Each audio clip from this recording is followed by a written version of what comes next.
interface, I embrace debate. I don't make mistakes, I just make my case. Drop the mic when I'm done. What more can I say? Not like turn my tongue. I don't like the taste. I'm on in the morning. I own my opponent. I'm always in the zone, either zoned out of zone, and then we could get it poppin'. Pick the topic if you want to skip and Shannon, skip and hoppin'. Took these sports and made them profit. All right, undisputed.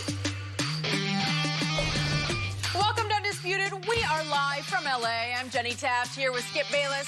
Shannon Sharpe on his way to the Hall of Fame. Good morning, guys. I knew you weren't in the Hall of Fame yet. That's what I knew. Yeah. Oh, boy. Skip, I ain't up for no bull jiving this morning. Really? David Griffin got, Skip, You know what? It's about to get ugly. LeBron is having a tough week because we all know the #1 Cowboy fan is LeBron James, right? So his Cowboys are in salary cap calamity with Zeke and Dak and Amari. And now this happens to LeBron? He's having a rough ride, man. Kind of a good point. I hadn't thought about his Cowboys. This might be a little worse than what the Cowboys have going on right now. You guys are setting me up perfectly. We have a lot to get to on today's show. Plenty to do with the Cowboys. Are things getting ugly between Zeke and Jerry? And is Dak a man on a mission? But we will start with everything going on with LeBron. So we thought he had a good relationship with his former Cavs GM, David Griffin, but probably not anymore. Griffin told Sports Illustrated that he was miserable working with LeBron in Cleveland. He added, quote, literally the moment we won the championship, I knew I was going to leave. There was no way I was going to stay for any amount of money. Griffin also said about LeBron, quote, I don't think he's the same animal anymore about winning. After the article was released, LeBron tweeted this. All right. Enough is enough. The throne has been played with too much, and I ain't for horseplay. Ether's coming soon. Shannon, do you have a problem with David Griffin's comments? I absolutely have a problem with it.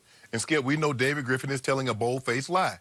He was in contract negotiations to try to re-sign on as being the president of basketball operations with the Cleveland Cavaliers before David Griffin says, I'm not giving you a penny more than what I'm offering you.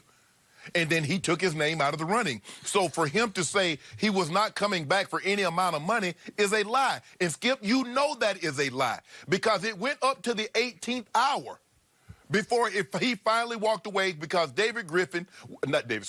because Dan Gilbert would not give him a penny more. Skip, miserable. There is no context for miserable. You can't be taken out of context for miserable. Skip, on the way over here, I was going through my mind. I'm trying to think. I'm like, okay, miserable.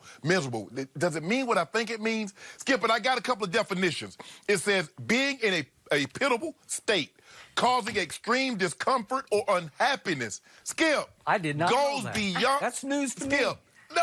No, Skip, these last two what got me, Skip. These last two what got me.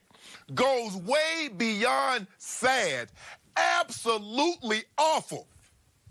True. Skip, you're in contention. Yes. Skip, you're in contention to win a title every single year. And you're miserable. Even though Kevin Durant says winning a title did not give me the peace, the happiness that I thought it would, he never said he was miserable. Skip, David Griffin is one of these guys, Skip, he doesn't want the expectations. He's in an ideal situation right now. Because, Skip, if he goes 40-42, he goes 35-47, he misses the playoffs, no harm, no foul. The thing that LeBron James, what these players have now, Skip, is that they have power, and the power that they have is signing 1, 2, 3-year deals. Therefore, they're able to keep their foot on the necks of the organization to make sure that there's no lapse in competing for a title. David Griffin, when you did not re-sign or what you got fired, basically, to make a long story short, LeBron James tweeted, Griff, I appreciate what you did, even if no one else does. Last week, when your wife opened up a winery or whatever she opened up, LeBron James tweeted, were you miserable then? Skip, you remember he used to go on NBA TV and talk about how LeBron James had brought into the culture, how LeBron James, you need guys like LeBron James if you want to compete. And now you go get on Woj podcast and you talk about you miserable? Skip. there have only been a handful of guys in NBA history that every year they suit up, the expectation is titles. LeBron James is one of those guys. We know Michael Jordan was one of those guys. We know Magic Johnson, Larry Bird. They've only been a handful that every year the expectation is title or it's nothing. And for David Griffin, all of a sudden now, the very reason you have a job is because of LeBron James. Can you imagine, Skip Bayless, had he not come in contact with LeBron and won a title, he'd have been Dale Demps. Let's see how soon Dale Demps get another job. David Griffin, be careful now. Be careful. LeBron James, don't go ether on him. Rise above this. Look, he's probably going to come out with a situation and say, look, there are a lot of people saying some things about me. I like to think that I was this, yada, yada, yada.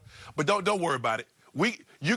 I got this today. Let me pull the hammer out and bash David Griffin over his head. I want you to stay away from the fray. I am loving listening to you try to talk yourself through this because this was a stunner. And here's my bottom line takeaway. The King just got stabbed in the back by a trusted friend and a former colleague whom LeBron endorsed and continued to endorse just a couple of weeks ago when he endorsed the wife's You're right. wine venture. Winery. Right? Yes. This is, you love to refer to the Julius Caesar play by Shakespeare. This is Julius Caesar come to life because Brutus, the trusted friend, stabbed Julius right in the back when Julius least expected it because this is a shocker, man. I did not see this coming, and I guarantee you LeBron didn't, and Rich Paul didn't, and Maverick Carter and that inner circle did not see this coming because David Griffin just assassinated the basketball character of the King. That's what he did. He attacked all things LeBron internally. And the point is, David did, and again, you can argue about how good he would be without LeBron. He was an up-and-coming, rising sort of star as a GM figure. Did it help to have? Obviously, it did. Do I think David Griffin can stand on his own as a GM? Well, we're about to see because he has the makings of something pretty special in New Orleans. So we'll see how that pans out from here on. But I do like the start he got in New Orleans. It helped that he hit the lottery, so he got really lucky right out of the box. But the point is, he worked very closely with LeBron, and the point he made in the Sports Illustrated interview was, LeBron would listen to me. I was the only one who could talk to him man to man. I could tell him what needed to happen, as in I could be critical of LeBron to LeBron, and he responded very well to my criticism. Like, we need to do this because you need to do that. And then Skip, and then you go and betray the man's trust? Okay. But he does come with some credibility because he is highly respected around the league. And remember, he also speaks firsthand because he just traded for 3 young players who spent a year in L.A. with LeBron, trying to coexist in LeBron's realm in L.A., Lonzo, Brandon Ingram, Josh Hart.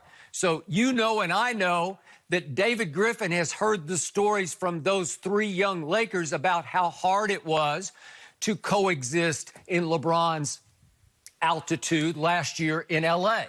And maybe they co-signed on the fact that he's not the animal he once was when it comes to winning. He doesn't. Go ahead. Skip, you covered Michael Jordan at his apex. I did. How did young players respond to Michael Jordan? He wanted vets.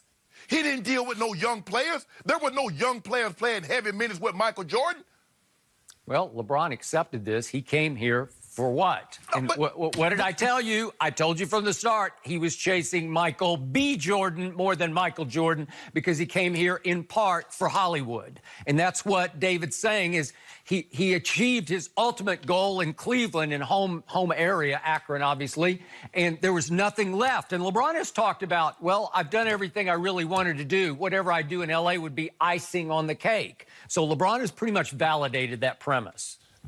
But no, but Skip. So why is he getting criticized for trying to get Anthony Davis to come to L.A. if that was the case? Okay, well, obviously.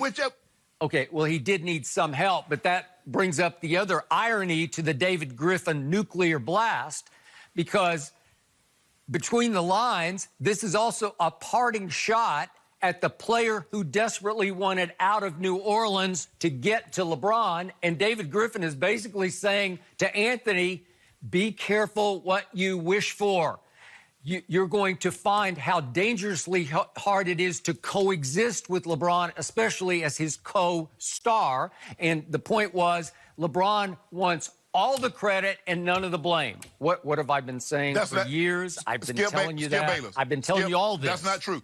Skip, you know that's not true, because every time you talk about it, you say LeBron James is 3-6. I have yet to hear you say the Cavaliers and the Miami Heat are 3-6. You said LeBron James, just like you say Michael Jordan is 6-0 in NBA Finals. I have yet to hear you say the Chicago Bulls are 6-0. That's just the way it works, Skip Bayless. When you're I'm only talking back to you because you've told me repeatedly LeBron James is better than Michael Jordan. So let's just do superstar